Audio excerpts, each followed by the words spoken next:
I'm Alice Loxton, and I present documentaries over on History Hit TV.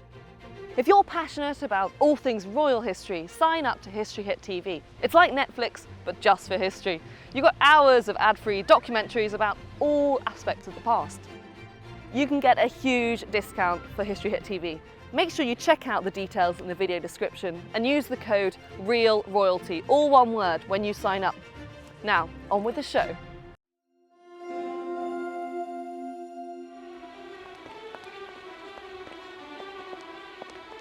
Louis XIV. So powerful, he took his name from the sun itself. So dominant, he made the haughtiest aristocrats bend to his will. So insatiable that no one mistress could satisfy him for long. Throughout a long and turbulent life, Louis sought magnificence in all things. He strived for it in love, in battle, and in art. But above all, he wanted magnificence at Versailles by creating a building so spectacular it would outshine any palace on earth. Taken from intimate memoirs and official records, this is the story of how a king's obsession created one of the wonders of the world.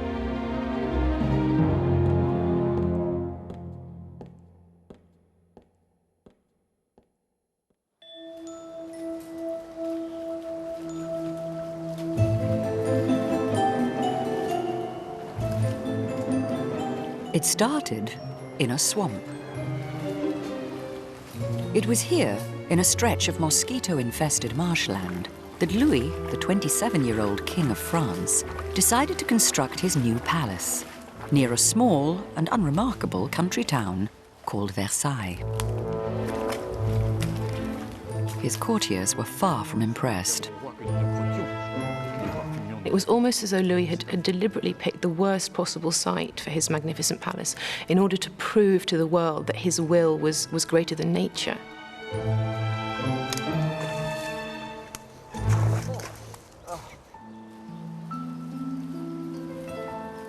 Louis had a sentimental reason for choosing Versailles.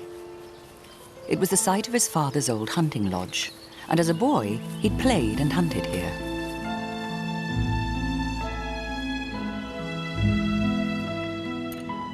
The original chateau of Louis's father was on top of a hill. The problem, if you wanted to turn it into a whacking great palace, was that you weren't going to be building on flat land. Louis was told this is not a great place for a big expansion of your father's chateau. As a monarch with absolute power, Louis wasn't used to being told what to do, and he didn't much like it. Dépêchez-vous d'en finir, Monsieur Sylvestre. Le temps vous est compté. Cette demeure ne va plus rester longtemps en cet état. From the outset, Louis was thinking big. He started by hiring the greatest architect of the age, Louis Le Vau, to transform the hunting lodge into the palace of his dreams. Louis was to devote much of his energy to his new project, but he was always sure to make time for his other great passion. Although married to Queen Marie-Thérèse, he had numerous affairs. His current mistress was a young aristocratic beauty called Louise de la Vallière. Tu me feras croire que ces insectes ont mauvais goût. Ils nous ont piqué vos endroits les plus doux. Mais c'est que je souffre horriblement et l'envie de me gratter est terrible. Là. Et là, sire. Louis's attitude towards women was one of tremendous enthusiasm. He really loved women. He didn't just love them for sex. He loved their company, he loved their conversation, he loved their elegance. He loved women who were witty and refined. Most of all, I think, he loved women because they teased him, they made him laugh. Et là aussi. Où ça? Regardez, sire. Et là. He had a tremendous sexual appetite. He would quite often, if his mistress was too slow in taking her dress off, have a turn with her lady's maid while he was waiting, or a passing servant in the corridor at Versailles. He made love the way he did everything else, with enormous gusto. A French king was expected to have a mistress. It sort of symbolized the virility of the nation. And, you know, 100 years later, poor Louis XVI the French were furious with him because he didn't have a mistress. Louise de la Vallière was Louis XIV's first official mistress. She was a lady-in-waiting at the court. She was guileless, charming, daughter of a good family, and she adored the king, and it was irresistible because she convinced him quite genuinely that she loved him for himself, and I think this is what the young king wanted to hear. I think he had a very good time. Louise was very important to him. He did love her. They had 2 children together. He made her a duchess. But it was a young man's crush rather than a profound passion. Whatever his feelings for Louise, Louis was always careful to fulfill all of his obligations to his wife. His marriage to Queen Marie-Thérèse was politically vital. It had ensured peace between France and Spain for many years, and he needed to father children with her to ensure that his dynasty lived on. Louis did feel a duty towards the Queen. He made love to her frequently, and she would always have a special mass said the day afterwards, and everybody would nudge each other at court because she'd look very pleased as she came into the chapel. He was attentive to her, polite to her. They had children together, but she simply didn't have the looks or the education or the spirit or the charm to captivate a man like that. She accepted his infidelity, as did most royal and aristocratic women of the time, as being part of marriage. Louis' mosquito-bitten courtiers also had to accept their king for what he was. Like all 17th century monarchs, Louis believed himself appointed directly by God. Bien sûr. Messieurs, sachez que j'ai nommé notre premier valet de chambre, M. Bloin, conseiller en notre Conseil d'État. C'était charge nouvelle, sire. L'un de nous l'aurait volontiers accepté. M. Bloin a notre confiance. Il nous plairait grandement que maintenant vous l'écoutiez. Nobody could tell him what to do. He was quite simply the only power in the realm. And having had this consciousness since he was a very, very small child, I think it meant that he was, without any arrogance or hubris, of the opinion that he was pretty much a god himself. As a kind of living god, Louis liked nothing more than being the center of everyone else's attention. Louis was brought up in a theatre-mad age. As a young man, he took dancing lessons, which seemed to have completely transformed his self-confidence. He was actually a very accomplished dancer, and he clearly enjoyed greatly taking part in these performances, which were mainly in front of a court audience. La troupe des astres s'enfuit dès que ce grand roi s'avance. Les nobles clartés de la nuit qui triomphaient en son absence. I think all his contemporaries were extremely impressed by him. He was astonishingly handsome, with his long golden hair and his almost cherubic face. He was indeed God-given, as his mother, Anne of Austria, called him. Louis liked dressing up, and not just for fun. It was part of his public image. He chose as his role model the Greek god Apollo, represented in classical imagery as the sun. Aujourd'hui, nous prenons pour corps le soleil, qui est le plus noble de tous les astres, et qui, par l'éclat qui l'environne, par la lumière qu'il communique aux autres astres, est assurément la plus vive et la plus belle image d'un grand monarque. Louis was very interested in the sun as a symbol. Il ne s'écarte et ne se détourne jamais. It's a very powerful symbol because it sheds its light everywhere. It's obviously very beneficial, but it's also a symbol of domination because all the other elements are subordinate to the sun. He's in a sense above everything. Monsieur Lully, ne devrions-nous pas ajouter à ce costume quelques plumes et boules dorées pour rendre ce soleil plus flamboyant? The Sun King seems to me an appropriate title. It was one that was a piece of propaganda when he was young. But like many bits of propaganda, I think it became fat.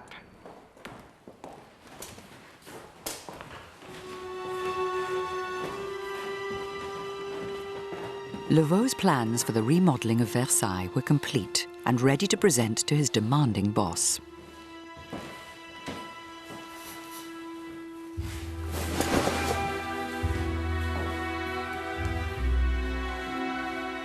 Louis certainly knew that what he wanted was a building which had that shock and awe effect. There's absolutely no doubt that he wanted a building that would be sensational. Lavau's model was impressive, but had a major flaw. He planned to destroy the old hunting lodge. C'est là un bâtiment entièrement nouveau, Monsieur Levaux. Assurément, Majesté. The idea of Louis XIV was to keep always the little chateau of his father. So that was a problem for an architect, because architects prefer to destroy everything and to build a new building. So Louis sent the architect away and he told him, I want this little chateau preserved. Vous devez construire, mais en agrandissant le bâtiment d'origine. Il me plaît de vivre avec la mémoire de mon père. Faites en sorte que vos plans préservent son château.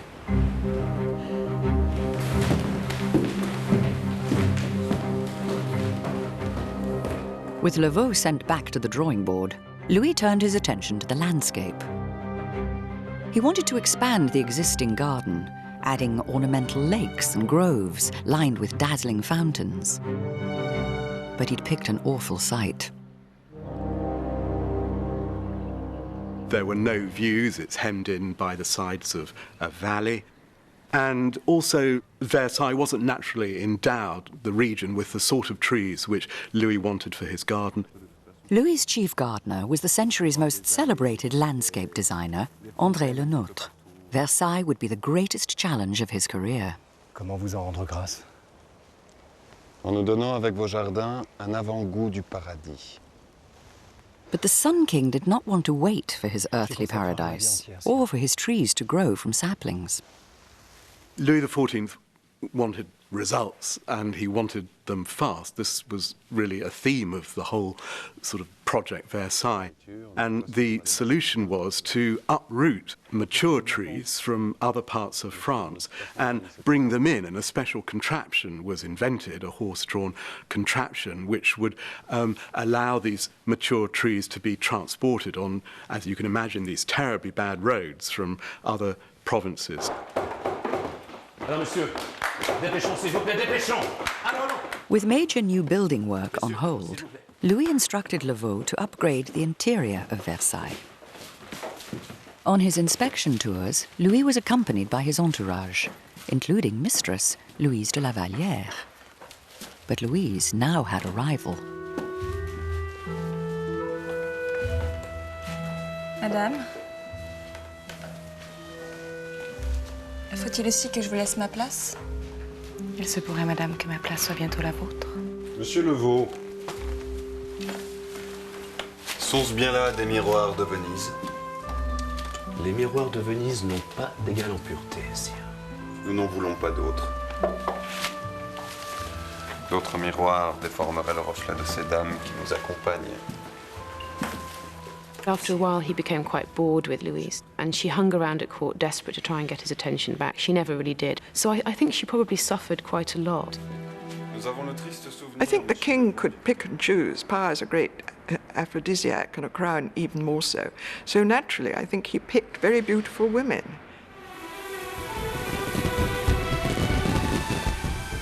Louis liked to display his power.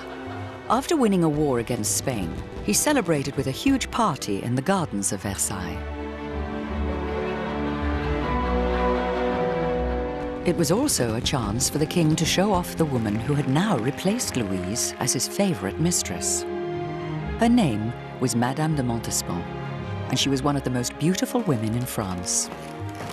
Madame, le roi s'inquiète de ne pas vous voir encore à ses côtés. Je ne saurais me présenter décoiffée devant Sa Majesté. Et puis un peu d'attente me fera encore plus désirer.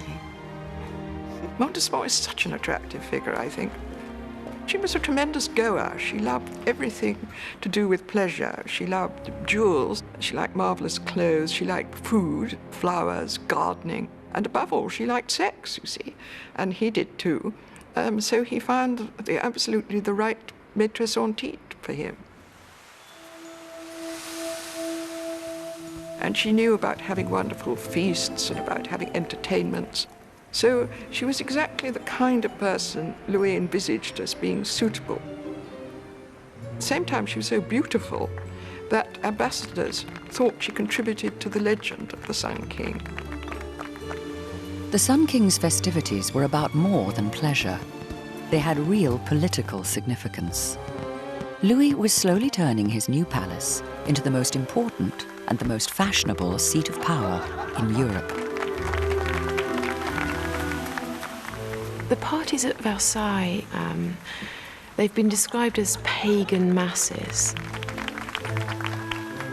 Fireworks, rides along the canal in gondolas, balls for 3,000 people under the stars, plays, ballets with 100 dancers by Lully, everything you could possibly imagine all at once in this tremendous circus of celebration for the king. The great parties were intended to show the nobility and the rest of Europe how powerful the King of France was, what wonderful artists he had, what wonderful musicians, how superior his court and his culture were to every other court and culture in Europe.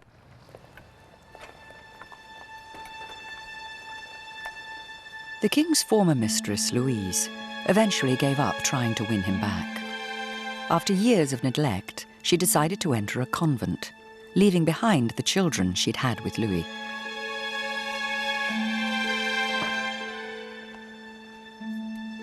I don't think she felt guilt about leaving them behind because she knew that they were going to be very well treated. So I don't think she felt that kind of guilt, because I think her big guilt she wanted to expunge with penance and fasting and all that in the convent. And when she finally got away, I think she was much happier.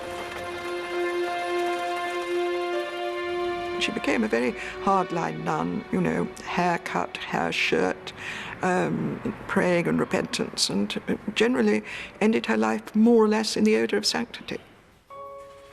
Because Louis was spending more and more time at Versailles, he decided to move his entire government there. To accommodate the new officials, Levaux suggested a brand new idea, keeping the old hunting lodge, but enclosing it with massive new buildings on 3 sides. The design was known as the envelope.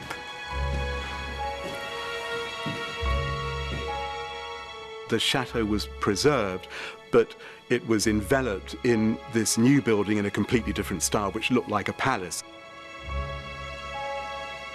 What he also did with Levaux was to build pavilions for his ministers. Now, this was very important. What this meant was that for the first time, Versailles could function as a seat of monarchy, a place from which the king could govern. Building the envelope was a massive task, requiring thousands of workers. The largest number of workers were 40,000 people at the same time. It was a very dangerous place also because the work to be done was not done in a secure way, of course. It was with accidents and people dying.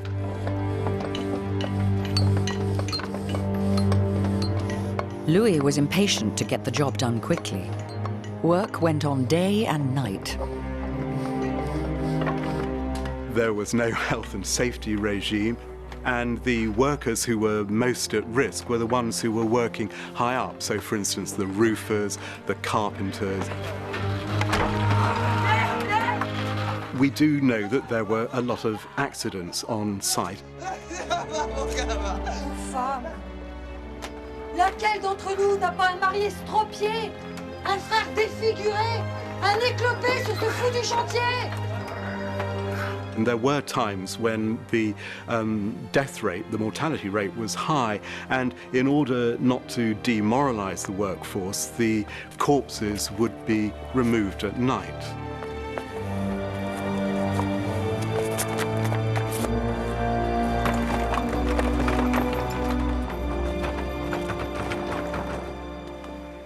Louis' mistress, Madame de Montespan, was already married.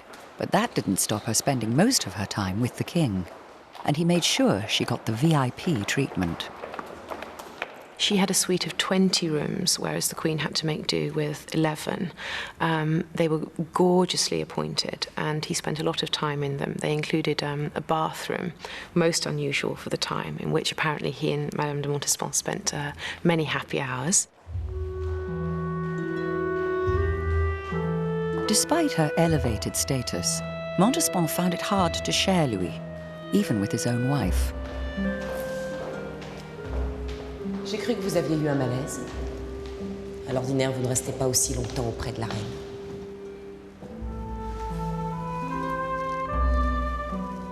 Ne vous inquiétez pas, madame, mon cœur va bien. La reine a des droits que nous ne saurions lui retirer.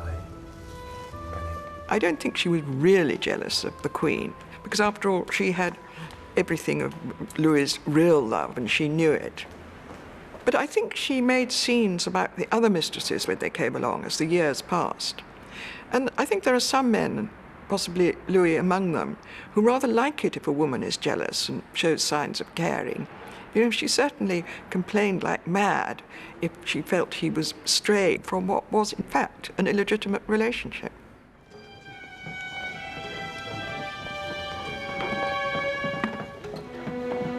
Louis kept a close eye on the building works. But one inspection visit brought a nasty surprise. A mother, angry at the death of her son, killed on sight, was waiting for him. Eh ben v'là un monarque qui saigne le peuple de France. Et pourquoi? Pour sa propre gloire. Eh, votre majesté, je vous maudis, vous, et votre Versailles. We're told that she just let fly at Louis XIV. Et je maudis ce chantier où tous les jours les chariots se remplissent de plus en plus de morts.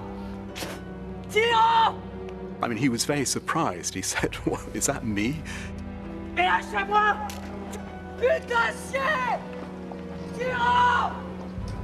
Est-ce Bella de nous que cette femme parle? Ne l'écoutez pas, cette femme a perdu l'esprit.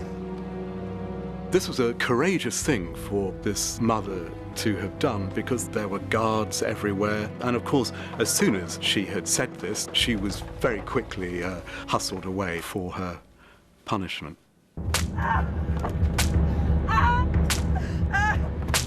Une bonne administration de la justice exige qu'une indemnité soit versée à cette femme comme aux autres. Mais cette même bonne administration de la justice exigeait tout autant que cette femme soit punie pour l'outrage qui nous a été fait. Car personne ne doit penser pouvoir s'en prendre impunément au roi.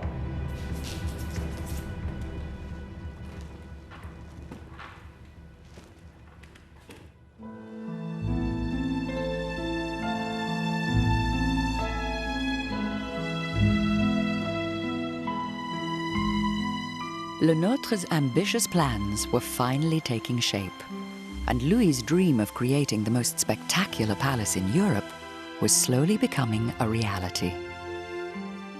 Louis's great gardener, his real gift, was for rearranging the landscape, basically, and dividing it up on a grid, and then you treat the units within the grid essentially as outdoor rooms.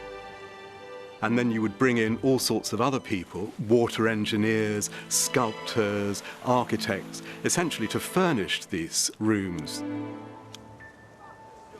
Si, l'idée serait d'ajouter un nouvel axe au Grand Canal. On dirait la Sainte Croix. Voilà une pieuse idée de la géométrie, monsieur le nôtre. Elle nous ravit et nous apportera bonheur. The envelope around the old hunting lodge was complete. Louis's ministers were installed in their new apartments, and the king began governing from Versailles. Now, Louis decided he would make the palace his permanent home, and insisted that leading French nobles come and live there too.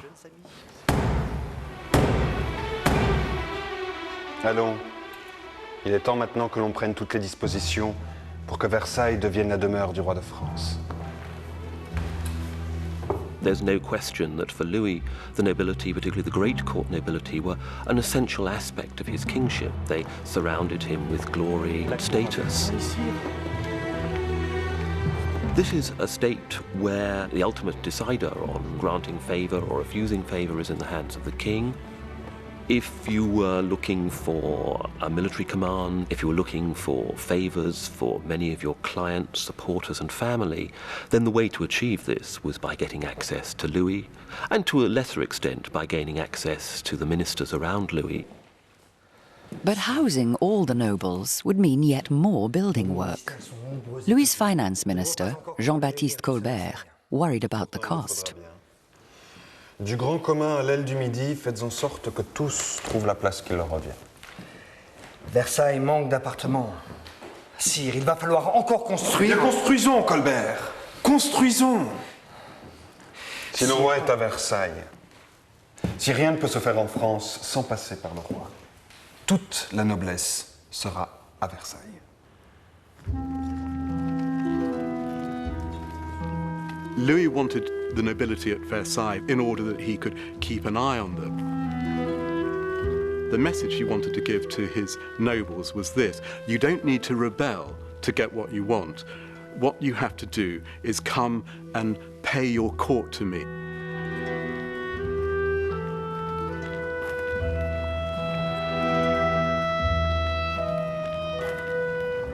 Sire, voici le château en son état. Original architect Louis Levaux died before his project was complete. His replacement, Jules Mansart, had ideas of his own. Mansart had the great idea to have big wings each side of the envelope to make some accommodations for the princes and the court. So it was a huge design, and I think he had a greater idea of what would be a great palace for a great king.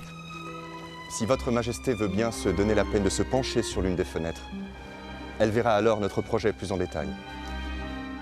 Mansart's most ambitious proposal was to build a fabulous gallery lined with mirrors. En réfléchissant la lumière du soleil dans la galerie, ils ne laisseront plus aucune place à l'ombre. Elle aura toujours vue sur les jardins.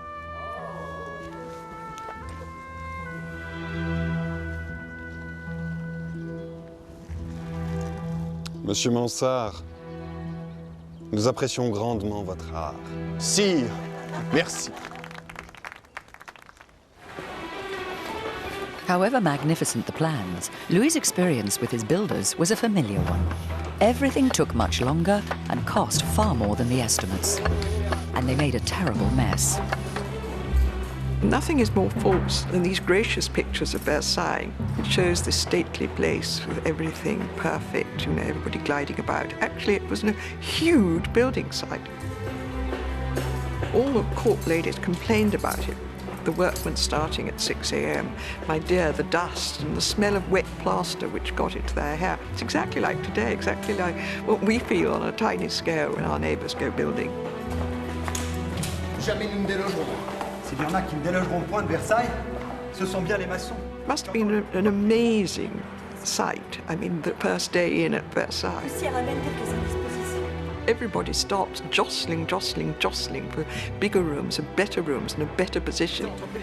In the meantime, the lesser folk, you know, they were trying to get down from the attics, get better rooms, always to get as near as possible to the king.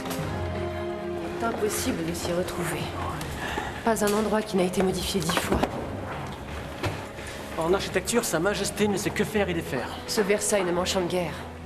Il est sans âme.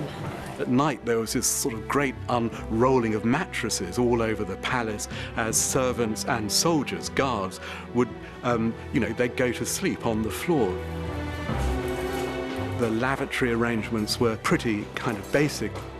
Servants would think nothing of relieving themselves in the corridors of Versailles.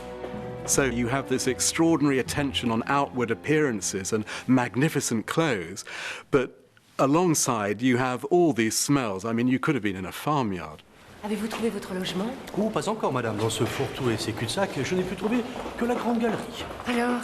I think many of the nobility would have resented the chaos and lack of order, and doubtless complained about this at length. But I think one shouldn't underestimate the compulsive desire of most of the great nobility to attend at court, to be around the king.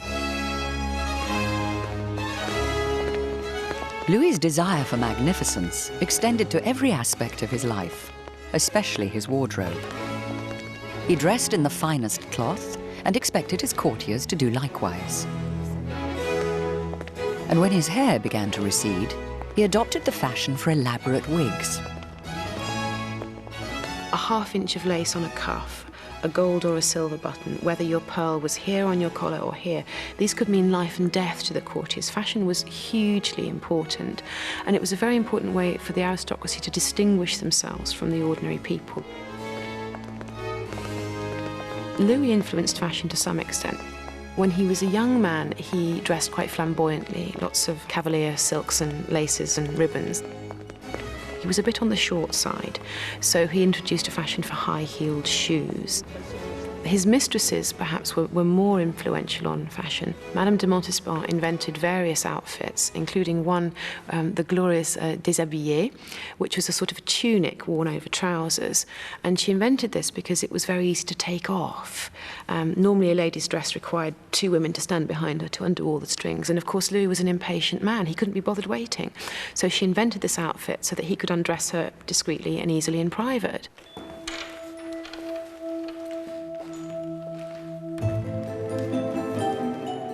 With so many courtiers now craving his attention, Louis kept them busy by turning his daily activities into public rituals. When he gets up in the morning, that's the royal lever with a great queue of great nobles who hand him different articles of clothing. At night, it's all reversed. It's the royal coucher, and he takes things off and gives them to nobles. Great nobles would quarrel with one another as to which of them had the right to hand him his shirt, because it had to be the person of highest rank in the room. They couldn't go off to the country on their estates and start raising armies, meddling. It meant that they had to stay there, quarrelling about whose turn it was to give the king his napkin. Even the king's mealtimes turned into a performance, where the nobles stood and watched the king eat, waiting for him to speak to them. One of the phenomena of Versailles was the sight of leading nobles adopting these very deferential poses. This was actually a very, very powerful signal that the monarchy was back in charge. For the courtiers, flattery became a way of life. For instance, one courtier, a great nobleman in his province, Louis says to him, "When is your wife's baby due?" And this nobleman says, "When your majesty wishes it."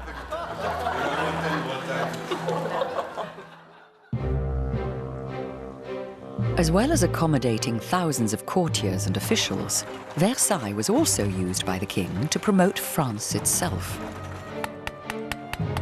There was a deliberate intention to create a showcase for French manufacturers and to rival or outdo Italy above all, which was the great source of taste in the 17th century. The magnificence of the interior, of course, it was all about the splendor of the monarchy and the splendor of Louis XIV. Louis personally loved rich materials and fine craftsmanship.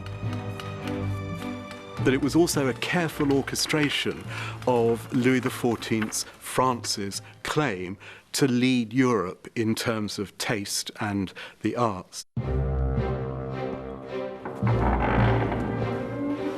As building progressed, Louis commissioned hundreds of paintings, sculptures, and other decorations, many containing images of himself as the embodiment of French glory. This was no accident. If you compare Louis with rulers before, it is remarkable how he had professional advice. So he's not presenting his image by himself. There was a whole backup team of intellectuals, writers. This is a real innovation, that there should be a small committee of people who are simply working on how to present the king's image in the most grand manner possible. The great French painter Charles Lebrun was recruited to the cause. La voie royale qui se dessine sous vos yeux, sire, conduira chacun de vos sujets de la guerre à la paix, de l'obscurité à la lumière, des forces du chaos à la victoire de l'ordre et du bien. Vos peintures nous sont chères, Monsieur Lebrun. Louis's image makers liked art that presented him as a conquering hero, drawing on figures from ancient mythology like Jupiter and his favorite, Apollo. The association with the images of very powerful men of the past were part of the strategy of being the best king and the most powerful and most important king of the time. Louis's public image may have included a fair amount of 17th century hype, but he was certainly a remarkable man. He goes hunting 3 times a day. He goes to council meetings 3 times a day. He's a very hard worker. He makes love 3 times a day. We must conclude the man had amazing energies.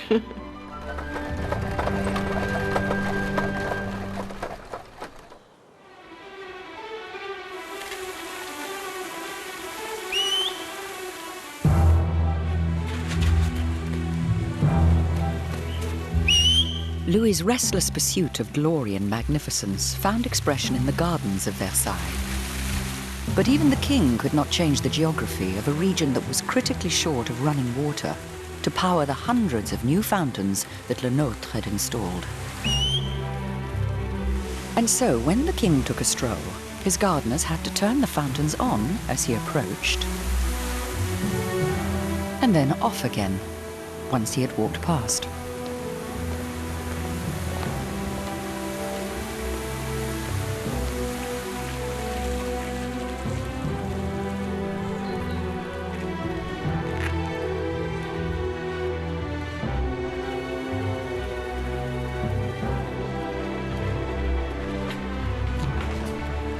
Où allons-nous trouver notre eau, monsieur?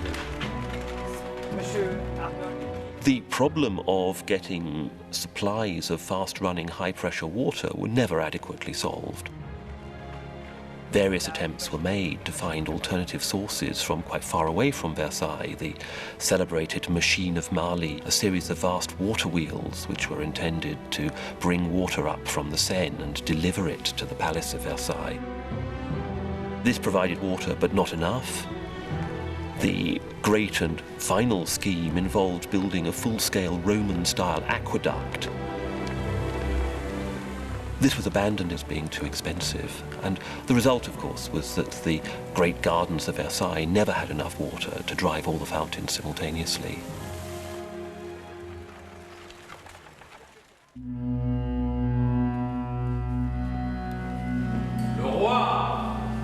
Fortunately, there was enough glass to furnish the palace's most ambitious development, the result of 6 years' intense work. This was Mansart and Lebrun's most stunning achievement, Versailles' Hall of Mirrors.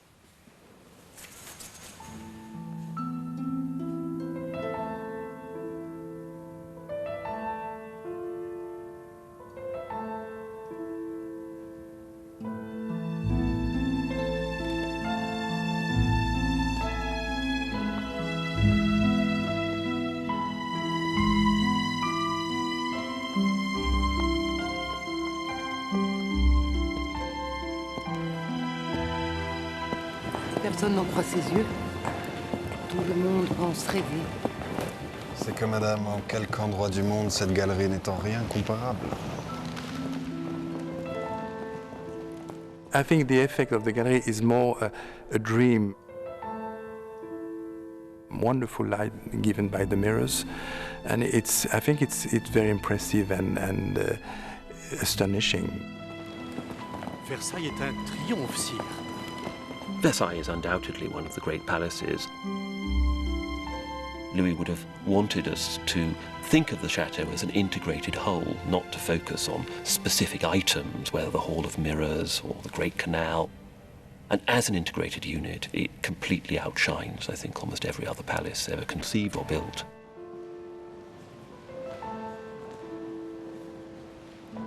Quelque chose déplaît-il à Sa Majesté? Tout est bien comme vous me l'aviez promis. Toutefois, il nous plairait que cette galerie soit ouverte au public, comme le reste du château et des jardins. Ils sont la fierté du royaume de France. Faisons-les partager au monde. Louis said of his house, Versailles, c'est moi. Louis was Versailles, he was his house. If we understand one, we understand the other.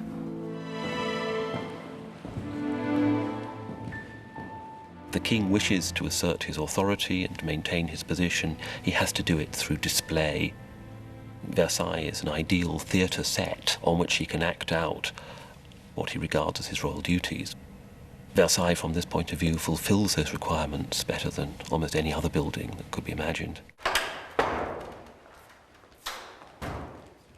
Louis's love affair with his palace lasted longer than any of his human relationships.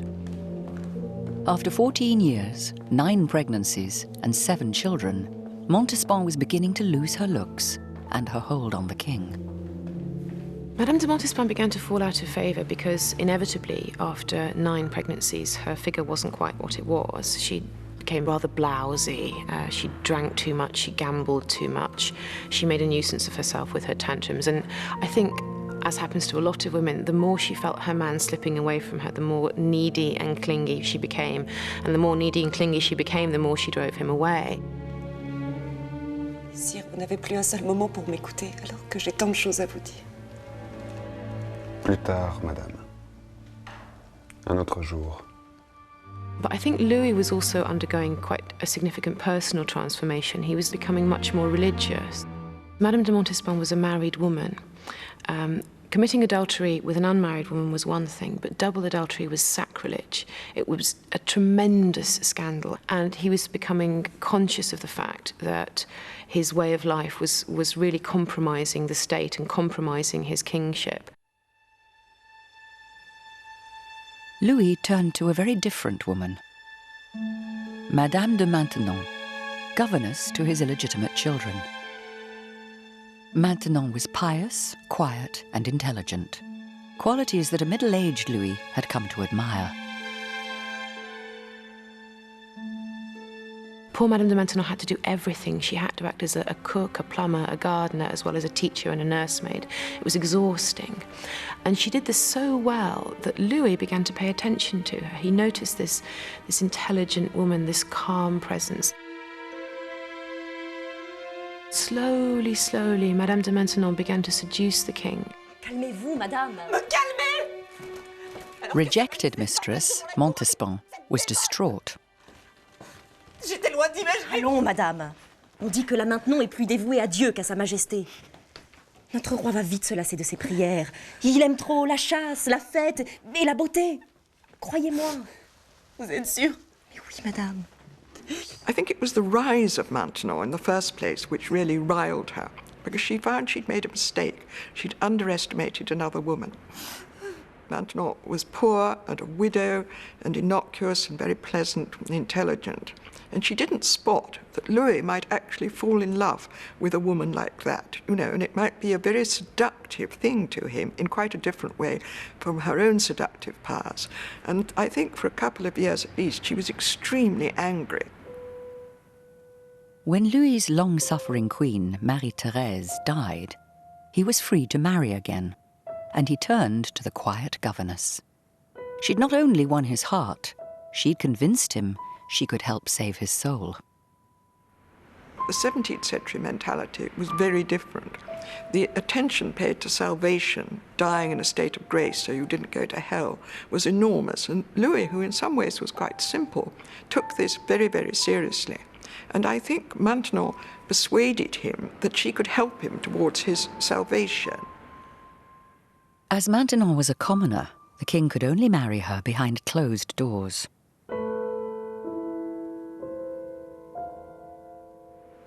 He did need a secret church wedding, a morganatic wedding, as they're called, in the presence of clergy and witnesses.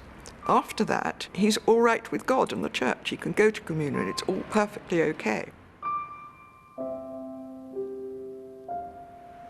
And it's interesting that Louis never declared the marriage, because she wasn't a princess. He had his own values. That is, he would have his private life, but in public, he was solitary.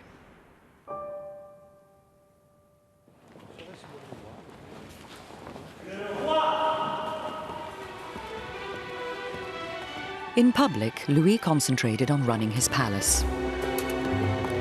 And his court life at Versailles became ever more formalized.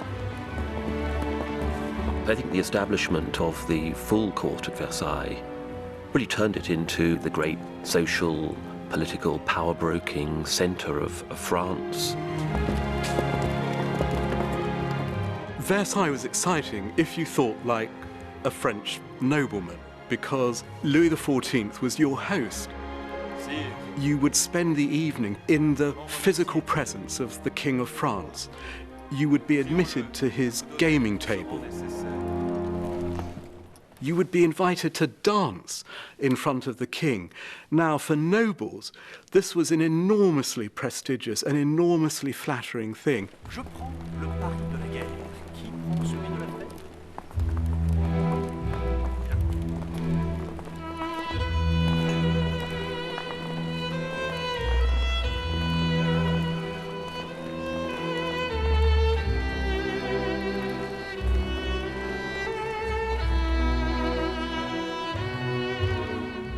The Court of Versailles could be seen as a cross, perhaps, between Royal Ascot and the dealing floor of a futures exchange, a combination of a very socially elite group who already know each other and can interact with each other, and at the same time a group of hardened professionals who have their own language and their own codes, who know how to strike deals and to extract the best possible advantages from a particular situation.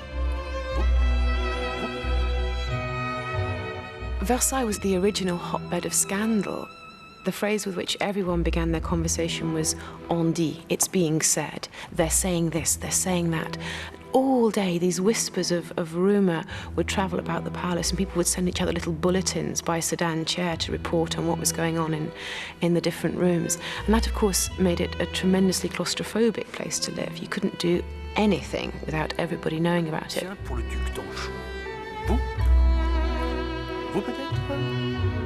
It was this extraordinary networking centre. Everyone who was anyone in France was now at Versailles. So to be excluded was disastrous for a French nobleman. The worst thing that a courtier could hear from the king was, "He's a man I never see." People would spend literally years trying to hear one word or have a gesture from the king.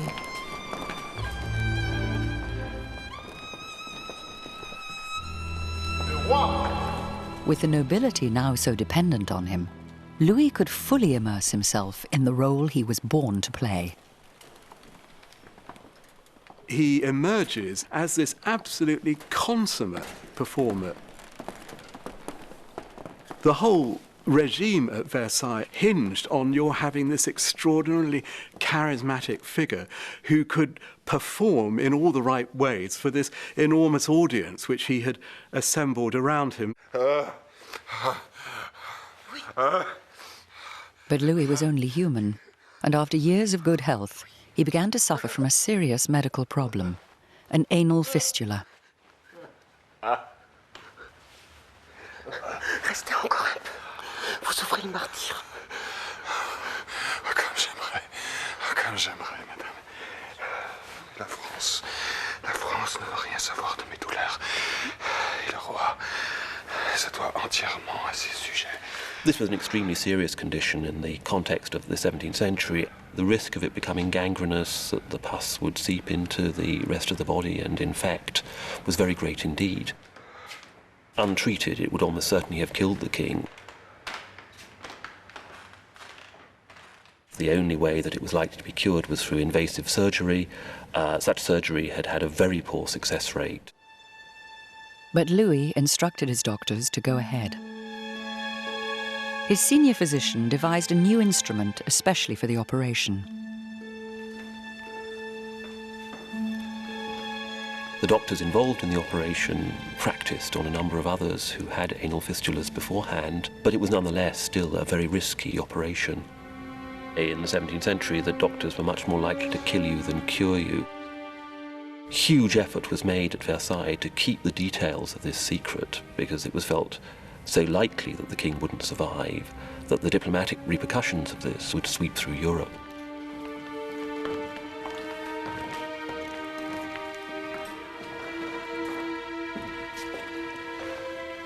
Majesté. Monsieur le chirurgien, traitez-moi comme le moindre de mes sujets. Ainsi votre main ne tremblera pas. Bien, Majesté.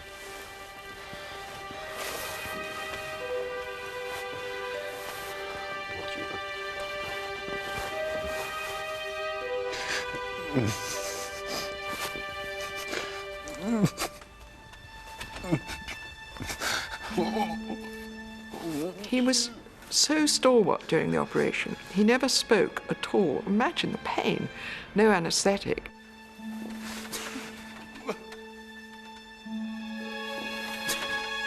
This extraordinary self-control he had. He just gritted his teeth and conducted himself with great dignity.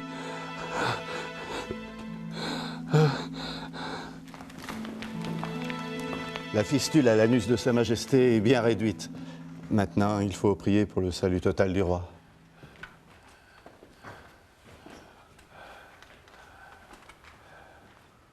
And that night he took a council meeting. Extraordinary. Very pale, with a sort of sheen of sweat, but he made it.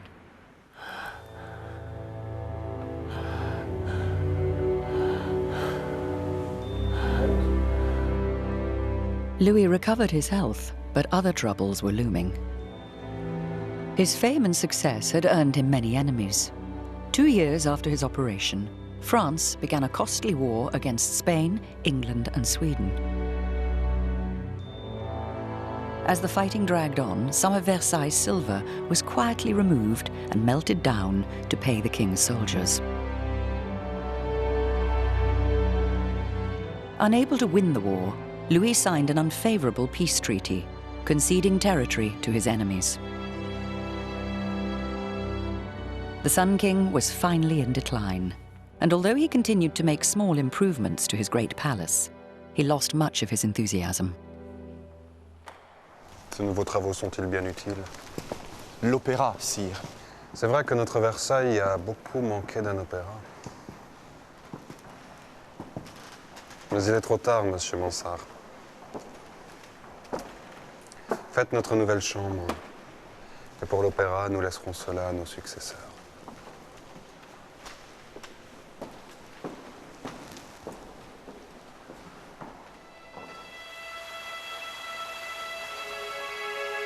After just 4 years of peace, a new crisis threatened. The Spanish king died, leaving his empire to Louis's grandson. If Louis accepted on the boy's behalf, he knew the other European powers would try to stop him. But if he refused, the territories would go to France's rivals in Austria. He was in an impossible situation. Louis was damned if he did, damned if he didn't. Faced with an issue which concerns the honour of his dynasty, it's perhaps not surprising that he opts for the acceptance of the Spanish offer. But inevitably, therefore, provokes war with the other major European powers. This, the most grueling war of Louis's reign, lasted for 12 years and brought France to the brink of ruin. As Louis grew old and frail, he fell ever more under the influence of his devout wife, and now shunned the lavish amusements that had once filled his beloved palace. I think Versailles became a chilly, tedious place in many respects once La Maintenon got Louis into her grip. It became this sort of rather dreary world where whatever the King of France was doing, you could set your watch by, you could look at a clock at any hour of the day and know exactly where Louis was. And his whole life became this endless choreography of etiquette and ritual, with Madame de Maintenon sitting there in the corner like some sort of holy spider watching it all. Notre Versailles est bien morne.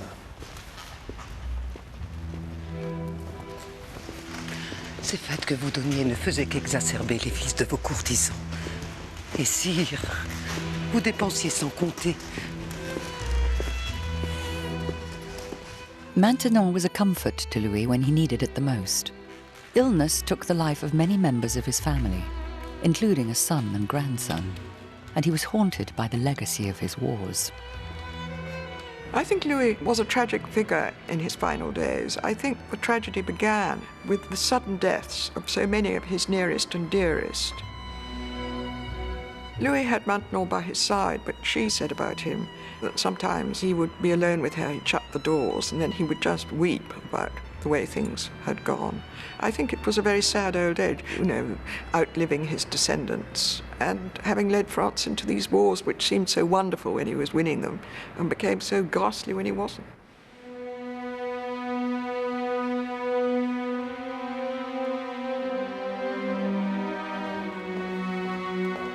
Aged 76, and after 72 years on the throne, Louis was once again taken seriously ill.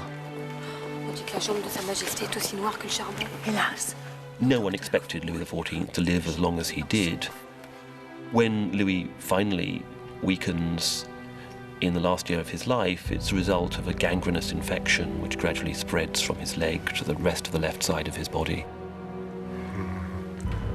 Even Louis's own death became a public performance. J'ai vécu parmi les gens de ma cour. Je veux mourir parmi eux. Faites-les entrer pour mon dîner.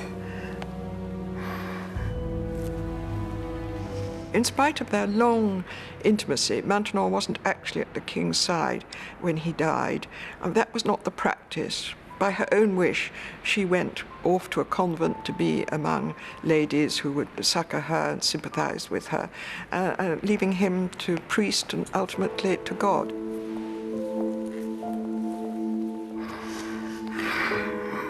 He died rather slowly, and so she came back once, I think twice, to be with him again, but ultimately it was time for her to go.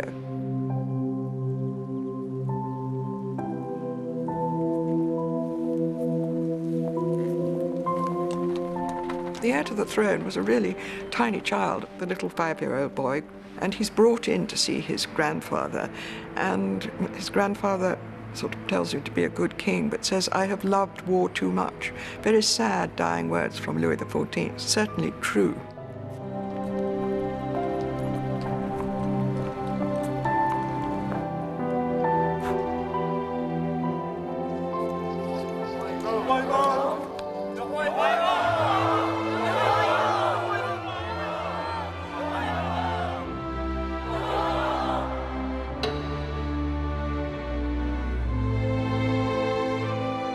Throughout his long reign, Louis sought to bring glory to himself and his country.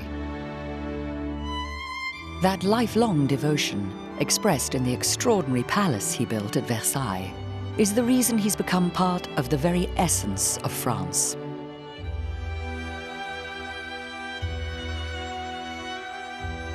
He didn't just leave glorious monuments, beautiful buildings, fabulous paintings. He left a sense of identity which has endured until today. Louis certainly embodies, I think, the idea of the greatness of France. He was the king and you were the subject, and there was never any doubt about that. He imposed his will on the world so splendidly in every respect. He wanted to impress everybody, and I think he succeeded. The scale of the vision is breathtaking. No one did it like Louis.